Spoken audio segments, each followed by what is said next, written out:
Bismillahirrahmanirrahim. Assalamualaikum warahmatullahi wabarakatuh. Untuk pertemuan kali ini kita akan bahas dua materi kelanjutan dari materi kemarin, yaitu masih tentang laboratorium ya. Nah, untuk pertemuan kali ini kita akan bahas tentang bangunan laboratorium.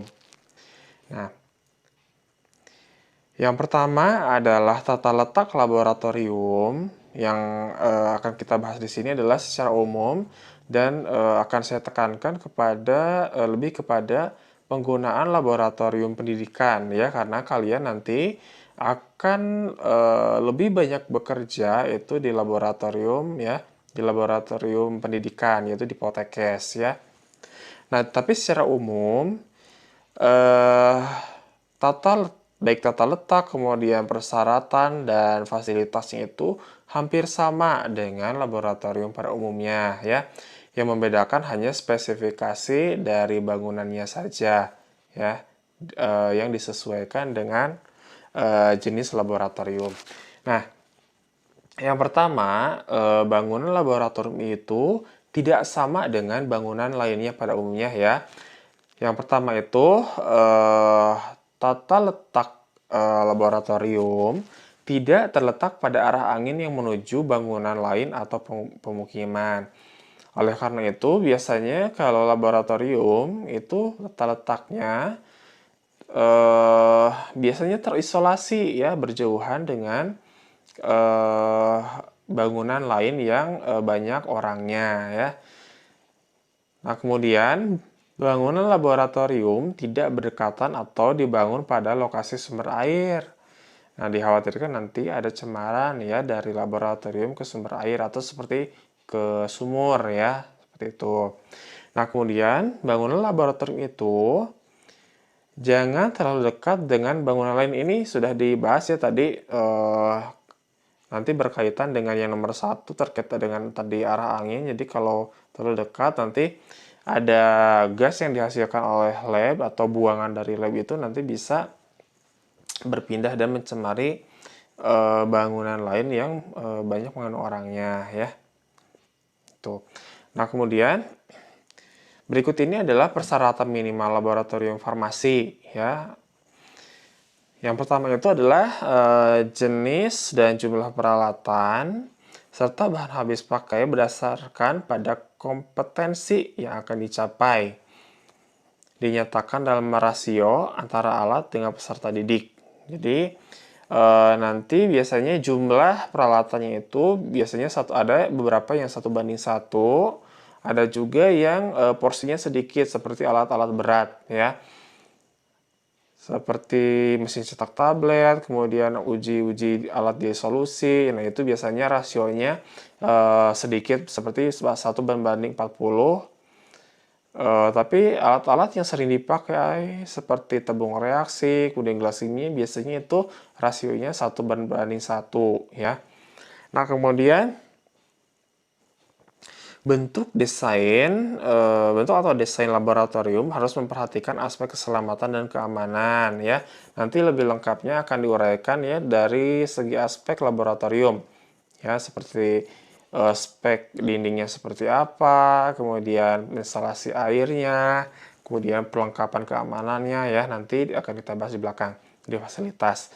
Nah, kemudian adanya SOP, jadi tata cara kita berpraktikum atau melakukan praktik di laboratorium. Seperti biasanya setiap alat itu ada penggunaan SOP seperti cara penggunaan lemari asam atau cara penggunaan oven gitu. Nanti biasanya itu terpampang pada masing-masing alat atau SOP sebelum berpraktikum mahasiswa itu wajib menggunakan APD seperti masker, sarung tangan, dan jas lab, kemudian sepatu yang tertutup, contohnya itu.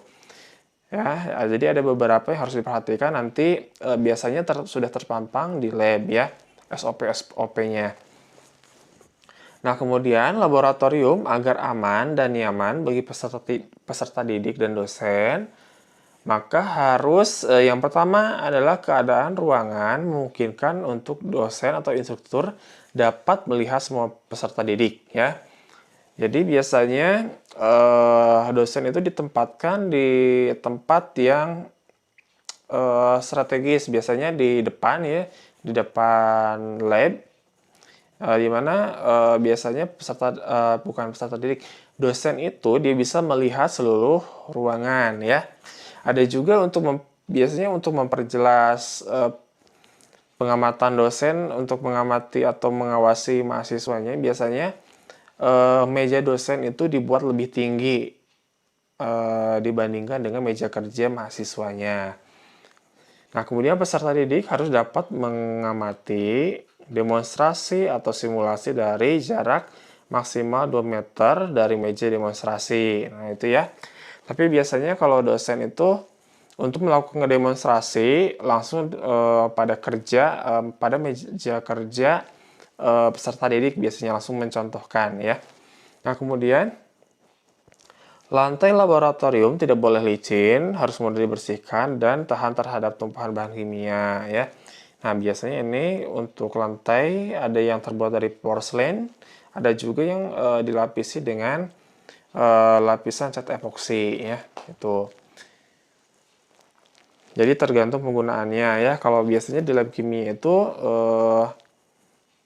biasanya kita menggunakan porselen ya untuk lantainya, tidak menggunakan cat epoksi ya.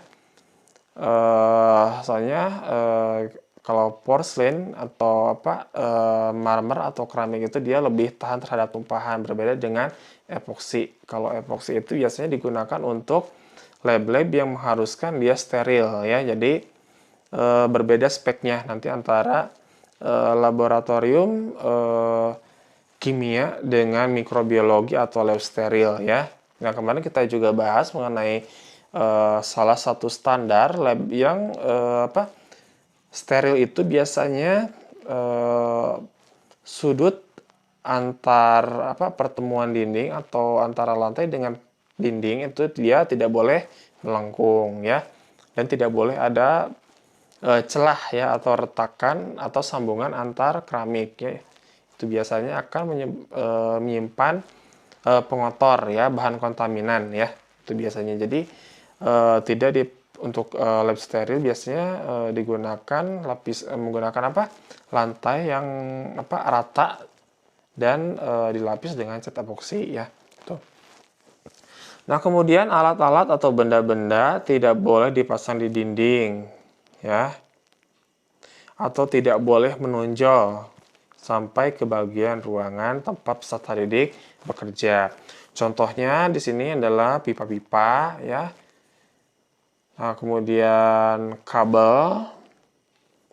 Kabel itu sebenarnya dia juga yang paling baik ya, pipa dengan kabel itu dia ditanam di dalam dinding ya, tidak boleh ditempel di permukaan dinding ya, terutama ini kalau kabel itu dikhawatirkan nanti ketika kalian melakukan reaksi membutuhkan pemanasan, nanti ada api, kemudian dikhawatirkan nanti terbakar ya. Nah, itu jadi biasanya untuk kabel diharuskan itu ditanam atau bisa juga menggunakan protektor ya, seperti pada gambar ini. Tapi ini kalau untuk di lab steril ini tidak direkomendasikan ya, dikarenakan dia menyimpan sudut ya, membentuk sudut yang dia bisa menyimpan cemaran ya itu. Nah, kemudian tersedianya buku referensi atau penunjang praktik biasanya disediakan modul, kemudian buku referensi seperti farmakope ya kalau di lab formulasi, atau buku-buku untuk membuat reagen kalau di lab kimia ya. Kemudian tersedianya air mengalir tuh. Kemudian meja praktikum harus tidak tembus air atau tahan asam dan basa. Biasanya harus terbuat dari porselen ya. Itu. Kemudian tersedia ruang dosen atau instruktur yang berfungsi nanti di mana dosen itu nanti dia standby ya. Dan biasanya ruangan asisten atau instruktur itu dia harus terdapat kaca yang besar ya, supaya nanti dosen bisa mengamati mahasiswa yang sedang bekerja di laboratorium. Jadi seperti akuarium ya, contohnya itu ya. Jadi nanti ada ruangan tapi kacanya besar Tuh, jadi didominasi oleh kaca biasanya.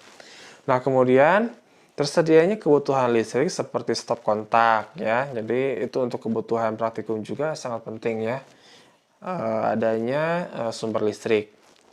Nah, kemudian dinding dan lantai mudah dibersihkan dengan cara tadi ya, bisa dibuat melengkung untuk lab-lab tertentu ya, seperti lab steril dan lab mikrobiologi. Kemudian usahakan pojok meja dibuat elips agar mudah dibersihkan ya. Nah, kemudian dibuat elips ini juga supaya nanti ketika tersenggol itu tidak menyebabkan cedera terhadap praktikan ya atau mahasiswa. Nah, kemudian biasanya ini terbuat dari porselen ya atasnya, dan dia itu biasanya tahan terhadap tumpahan asam ataupun basa. Nah, kemudian yang ke-12 itu harus terdiri atas 2 pintu untuk labnya ya. Ruangan lab harus terdiri atas 2 pintu, di mana satu pintu untuk masuk dan pintu lainnya untuk keluar atau sebagai pintu darurat. Tuh. Nah, berikut ini adalah pembagian ruangan laboratorium. Yang pertama adalah tersedianya ruangan pengelola laboratorium ya, atau ruangan dosen atau instruktur ya nantinya. Kemudian adanya ruang praktik peserta didik. Nah, ini wajib ya. Jadi ruang praktek ya. Kemudian terdapat ruang kerja atau persiapan dosen. Jadi contohnya ada ruang penimbangan, ruang preparasi. Nah, itu biasanya dipisahkan ya. Dikarenakan kalau ruang penimbangan itu dia memerlukan kondisi yang jauh dari getaran seperti itu ya, seperti timbangan analitik ya, itu harus dijauhkan dari sumber getaran. Kalau kita simpan di ruang praktikum atau di ruang lab ya, dikhawatirkan itu nanti adanya getaran terhadap alat menyebabkan sensitivitas alat menjadi berkurang ya, atau menyebabkan gangguan pada saat pengukuran. Nah, itu dikhawatirkan seperti itu. Nah, kemudian ada juga di sini ruang tempat penyimpanan alat, kemudian penyimpanan bahan, ruang ganti. Ini ruang ganti juga penting ya. Kemarin sudah dibahas ya, biasanya digunakan untuk ruang produksi steril atau lab steril atau lab mikrobiologi. Itu sangat penting supaya nanti tidak terjadi kontaminasi silang ya ketika kita bekerja di lab. Nah, kemudian ada ruang makan. Ini sebenarnya opsional ya. Biasanya di industri itu. Jadi disediakan ruang istirahat. Soalnya kalau keluar dari pabrik dikhawatirkan itu banyak membuat cemaran ke dalam ya. Jadi biasanya disediakan ruangan untuk istirahat bagi para pekerja masih di dalam tempat kerjanya. Tapi terpisah dengan lab ya. Nah, kemudian terdapat toilet. Ini juga sama ya yang kemarin, yang persyaratan lab dasar ya, toilet itu harus ada ya. Nah, ini contoh laboratorium lantainya yang dilapisi dengan epoksi. Ini koridornya juga biasanya dilapisi dengan cat epoksi sehingga nantinya mengkilap dan biasanya mudah dibersihkan. Nah, kemudian ini pada pertemuan antara lantai dengan dinding biasanya itu dibuat melengkung ya, tidak bersudut. Nah, ini supaya nanti lebih mudah untuk dibersihkan ya. Itu. Nah, kemudian berikut ini adalah tata letak ruang laboratorium, terutama yang saya tampilkan di sini adalah Science Classroom Laboratory ya. Jadi laboratorium untuk pembelajaran. Nah, di sini ada ruang persiapan dan ruang penyimpanan, dan di depan ini biasanya adalah meja kerja guru ya atau dosen ya. Kemudian di pinggirnya ini adalah tempat untuk mencuci alat ya, untuk mencuci alat. Kemudian di belakang ini biasanya ada ruang bukan ruang ya, tapi lemari ya, lemari penyimpanan alat dan bahan yang sering digunakan. Nah, kemudian di belakang meja dosen itu tersedia papan tulis ya. Nah, kemudian ini untuk pintunya itu ada 2 ya, pintu masuk dan keluar ya itu. Nah, kemudian ini di depannya ada selasar atau teras. Ya. Nah, kemudian ini bentuk 3 dimensinya seperti ini ya. Jadi kalau ini pintu masuk dan keluarnya ya. Tapi di sini ada 3 ya, 3 pintu.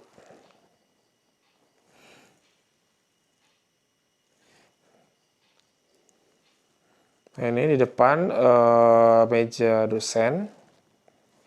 Kemudian ini di belakang Di belakang di depan dosen ya, sorry.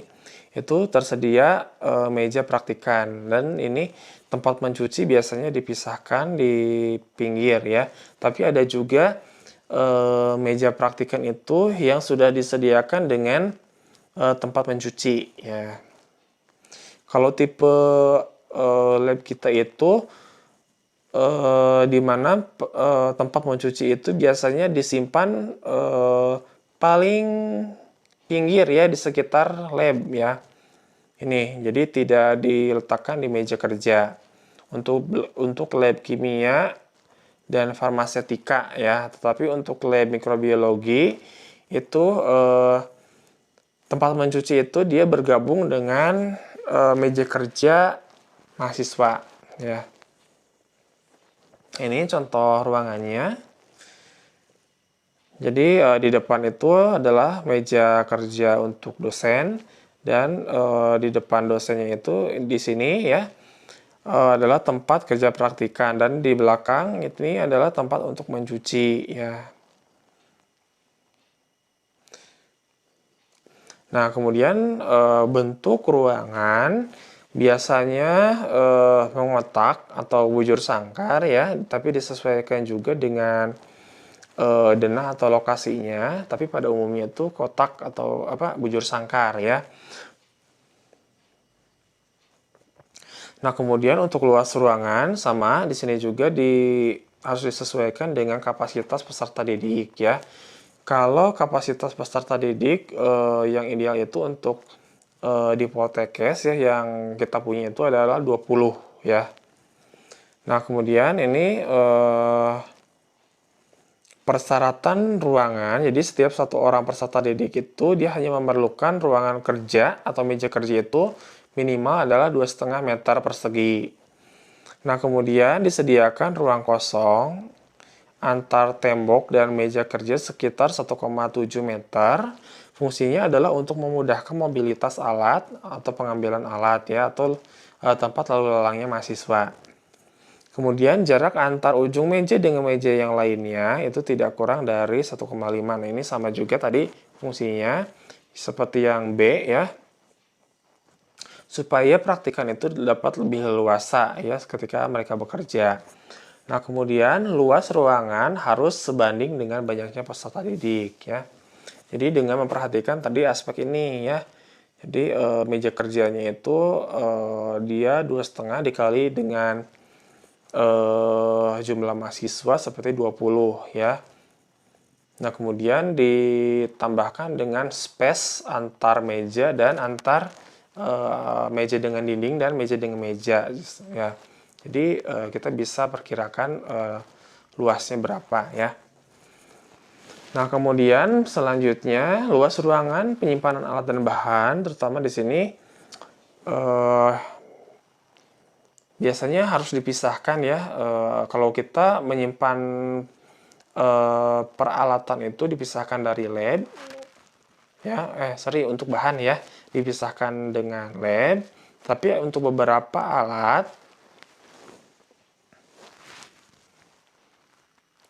itu kita simpan yang sering digunakan itu di lab masing-masing ya. Nah, ini kalau tadi yang saya contohkan itu sebelumnya adalah denah ruang praktikum untuk praktikum di lab. Nah, sekarang yang saya tampilkan di sini adalah denah ruangan laboratorium yang digunakan untuk penelitian, dan biasanya kapasitasnya itu lebih kecil ya dibandingkan dengan ruang untuk praktikum. Jadi di sini hanya muat untuk beberapa orang saja, biasanya 4-5 ya. Kalau kalian jalan-jalan ke Labkesda ya, punyanya Kemenkes, nah itu biasanya Lab-lab itu hanya tersusunnya itu ruangan-ruangan yang tidak terlalu kecil sebenarnya, tapi ukurannya sedang gitu ya. Jadi hanya bisa dihuni atau dimasuki oleh 4 sampai 5 orang. Ya. Nah, kemudian kita lanjutkan ke sarana dan prasarana laboratorium ya.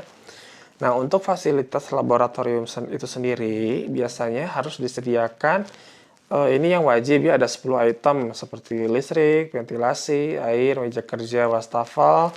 Kemudian ada emergency alarm ini untuk apa? Jika terjadi kebakaran ya. Kemudian ada emergency shower. Nah, itu ketika kalian terkena cipratan bahan kimia itu bisa langsung dibilas menggunakan emergency shower. Kemudian ada juga emergency shower ya. Ini shower itu sama seperti emergency shower, tapi di sini untuk membilas mata fungsinya. Kemudian ada emergency fire, itu intinya adalah alat untuk memadamkan api ya, memadamkan api. Sorry, untuk emergency fire itu sebagai alat indikator ini kebakaran ya. Jadi kalau emergency alarm itu hampir sama ya sebenarnya, tapi kalau emergency alarm itu biasanya umum ya, seperti adanya bencana, gempa bumi dan lain-lain itu biasanya ada sebuah tombol yang nantinya bisa ditekan atau dipecahkan ketika terjadi suatu yang darurat ya. Jadi bukan hanya kebakaran ya kalau alarm itu, emergency alarm. Nah, kemudian yang ke-10 ada alat pemadam kebakaran ya. Nah, ini alarm emergency. Contohnya ya mungkin Anda pernah lihat ya di gedung direktorat atau di hotel-hotel. Nah, itu biasanya ada emergency alarm yang ketika ditekan itu akan berbunyi alarm peringatan ya adanya bahaya atau bencana gitu ya. Nah, yang berikut ini adalah alat emergency shower dan emergency shower ya. Jadi di sini untuk ini alatnya. Jadi biasanya satu paket itu untuk yang ini ya, ketika kita tarik talinya maka dia akan mengeluarkan air. Nah, ini fungsinya untuk membilas badan. Sedangkan yang di bawahnya ini ketika diputar ininya atau didorong tanda yang ada tangannya ini ya, itu maka akan menyemprotkan air ke arah mata ya. Nah, ini fungsinya adalah ketika kita terkena cipratan pada wajah ataupun mata untuk emergency shower. Emergency wash ya. Tuh. Nah, kemudian ini ada pemadam kebakaran ya, pemadam kebakaran atau APAR. Ini banyak macamnya. Yang biasanya digunakan di ruangan-ruangan itu adalah biasanya yang kecil, yang ini ya. Nah, selanjutnya ada peralatan kerja laboratorium. Nah, di sini ada beberapa contoh yang sering digunakan ya, atau pengaman utama, terutama yang digunakan di lab kimia, seperti jas lab. Kalau jas lab ini semuanya perlu ya, baik di lab kimia, formulasi, mikrobiologi, semuanya wajib ya. Kemudian sarung tangan ya, masker. Nah, itu kalian harus punya ya ketika akan melakukan praktikum di lab ya. Kemudian kalau lemari asam ini biasanya digunakan di lab kimia, yaitu untuk menyimpan, menuangkan atau mereaksikan zat yang bersifat asam ya. Dikarenakan kan ada beberapa asam itu dia yang bisa menghasilkan uap ya. Contohnya asam klorida, itu dia bisa menghasilkan uap HCl ya. Nah, kalau kita hirup itu dia bisa menyebabkan iritasi di saluran nafas. Jadi harus menggunakan lemari asam untuk penanganan zat-zat asam ya. Nah, kemudian ada lemari kabinet, kemudian lemari airflow, valve ya, biasanya itu digunakan untuk inokulasi bakteri ya. Jadi untuk menjaga sterilitas biasanya. Dan untuk lab ini biasanya dilengkapi juga dengan lampu UV untuk sterilisasi lemarinya ya, ruang kerja ya. Kemudian ada autoclave. Nah, ini banyak digunakan di lab mikrobiologi dan lab steril. Nah, kemudian ini selanjutnya adalah obat-obatan P3K. Nah, ini hampir semua lab itu harus semua ruangan ya harus ada kotak P3K ya untuk tiap-tiap lab. Nah, pertanyaannya biasanya kotak P3K itu apa sih isinya ya? Nah, ini ada kurang lebih 16 item yang lazim digunakan. 18 ya. Ada 18 item yang lazim digunakan di dalam paket kotak P3K. Seperti di sini ada kaset steril, perban, plester, kemudian ada plester cepat, jadi yang bisa langsung pakai tanpa harus digunting ya. Kemudian kapas, kain segitiga atau mitela. Nah, mitela ini fungsinya untuk membalut atau menggantung lengan ketika terjadi cedera pada lengan ya. Nah, kemudian ada gunting, kemudian peniti dan sarung tangan sekali pakai. Ada masker disposable, kemudian pinset, lampu senter, sampai dengan buku pedoman K3. Nah, untuk masalah P3K nanti kita akan bahas di bab khusus tentang pertolongan pertama pada kecelakaan ya. Nah, ini klasifikasinya untuk kotak P3K itu ada 3 jenis. Ada kotak A, itu biasanya kapasitasnya untuk 25 pekerja. Kemudian kotak B adalah untuk 50 dan kotak C itu adalah untuk 100. Nah, biasanya yang standar di lab itu dikarenakan mahasiswa itu jumlahnya kurang lebihnya itu 40 ya. Kalau sekarang 80 ya, tapi untuk kapasitas lab itu biasanya maksimalnya itu punya kita 40 ya. Kalau dipaksakan masuk, tapi yang idealnya itu adalah 20. Jadi biasanya kita sediakan kotak yang A ya. Jadi dengan jumlah yang lebih sedikit ya. Nah, kemudian ada juga di sini exhaust fan. Jadi exhaust fan itu fungsinya untuk mengatur sirkulasi udara. Jadi exhaust fan itu ada yang berfungsi untuk menarik udara dari dalam ruangan keluar, dan ada juga yang sebaliknya dari luar ke dalam. Jadi untuk mengganti udara yang ada di dalam lab ya. Jadi untuk mengatur sirkulasi udara nantinya. Nah, ini skema aliran udara ketika di dalam lab itu terdapat lemari asam. Dikarenakan lemari asam itu dia terdapat pompa yang berfungsi untuk menyedot udara, maka arah exhaust fan di sini biasanya harus berhadapan dengan lemari asam. Nah, ini contohnya ada 2 lemari asam. Dan lemari asam itu biasanya aliran udaranya itu keluar ya, jadi menyedot udaranya dari dalam keluar. Maka di sini kita pasang exhaust fan itu berhadapan dengan lemari asam dengan catatan aliran udaranya itu ke dalam ya, dari luar ke dalam ya. Jadi berlawanan dengan lemari asam. Kalau lemari asam itu dari dalam keluar, tapi exhaust fan itu kita atur supaya alirannya dari luar ke dalam. Kemudian di sini juga arah aliran udara ini terdapat pintu ya, di mana aliran udaranya ke sebelah dalam ya. Itu. Nah, kemudian di sini ada beberapa penanganan terhadap pemeliharaan alat-alat yang digunakan di dalam lab. Yang pertama, untuk pembersihan dapat dilakukan dengan menggunakan deterjen ya. Seperti alat-alat gelas, kemudian alat porselen, cawan.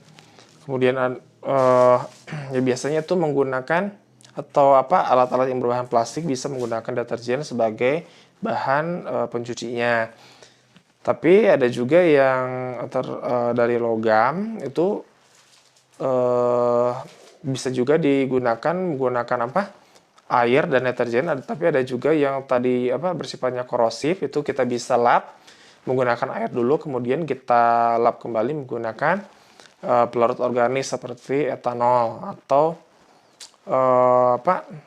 silenol ya, untuk membersihkan permukaan alat.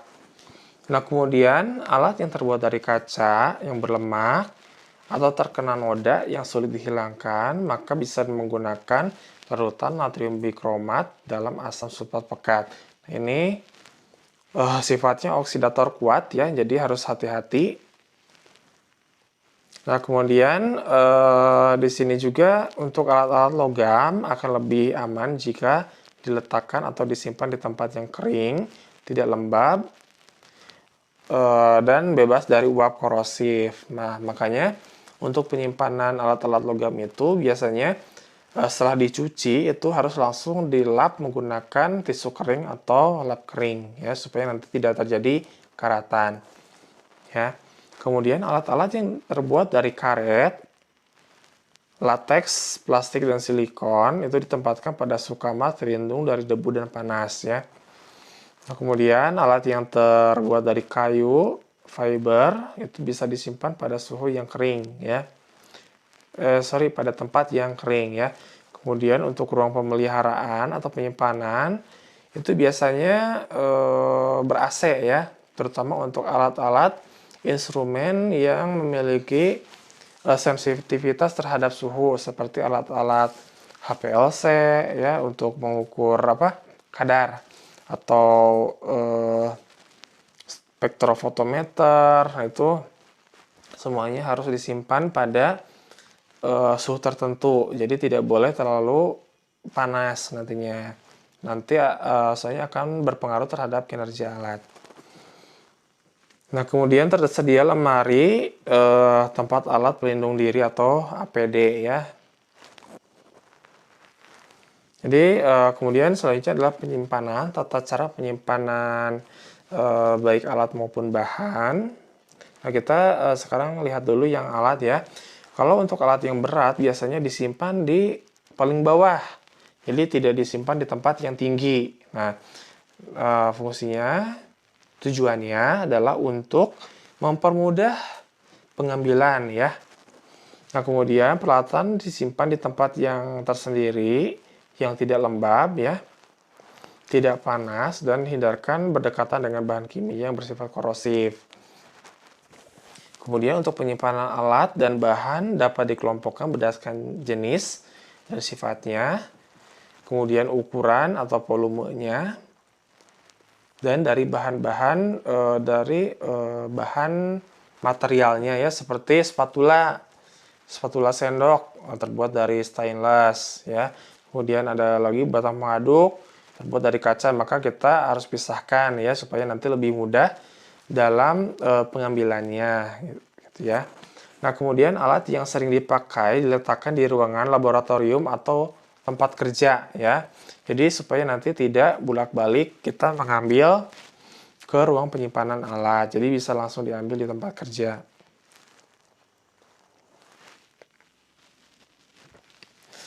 Nah,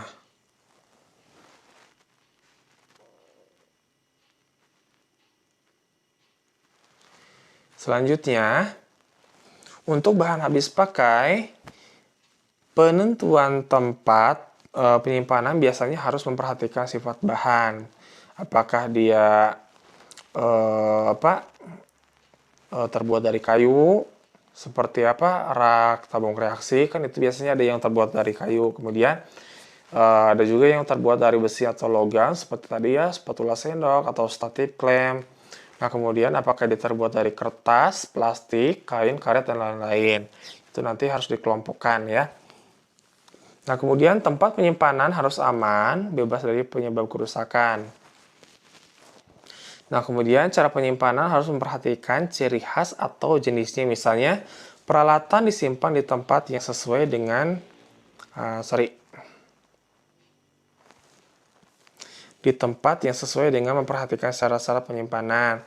Seperti media bakteri, kan di sana biasanya ada suhu penyimpanan itu antara 8 sampai 25 derajat. Maka kita harus menyimpan media tersebut atau bahan tersebut di kisaran stabilitas bahan tersebut yang biasanya terdapat pada etiket ya. Nah, kemudian etiket atau label ya. Nah, biasanya setiap bahan itu dia memiliki etiket atau label. Nah, kalau kita tidak tahu atau tidak tercantum secara jelas pada etiketnya, maka kita bisa searching ya. Kita cari MSDS-nya atau Material Safety Data Set-nya. Nah, kita cari bagaimana cara penyimpanan bahan tersebut ya. Nanti untuk masalah MSDS kita bahas di pertemuan berikutnya tentang kriteria bahan ya dan jenis-jenis bahan.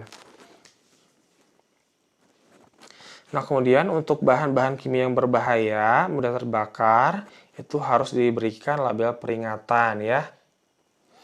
Tentu saja labelnya itu tidak boleh mudah terlepas, tidak boleh mudah lepas ya. Jadi harus menempel kuat. Nah, kemudian untuk peralatan laboratorium kimia, di sini untuk peralatan yang sering digunakan sebaiknya disimpan sedemikian rupa hingga mudah diambil. Ini prinsipnya hampir sama ya dengan yang sebelumnya. Nah, ini contoh penyimpanan zat-zat asam seperti asam klorida, asam sulfat itu biasanya disimpan di lemari asam. Jadi asam-asam untuk yang pekat ya dengan konsentrasinya tinggi ya. Ini cara penyusunan bahan biasanya dibuat secara alfabetis. Kemudian ini adalah penyusunan contoh penyusunan alat ya, di mana yang paling bawah itu adalah alat-alat yang memiliki beban yang paling besar ya. Sedangkan untuk yang disimpan yang di atas itu adalah yang lebih ringan. Nah, demikian saja pemaparan dari saya untuk pertemuan kali ini. Apabila ada yang mau ditanyakan, silahkan ditulis pada kolom komentar. Wabillahi taufiq wal hidayah. Wassalamualaikum warahmatullahi wabarakatuh.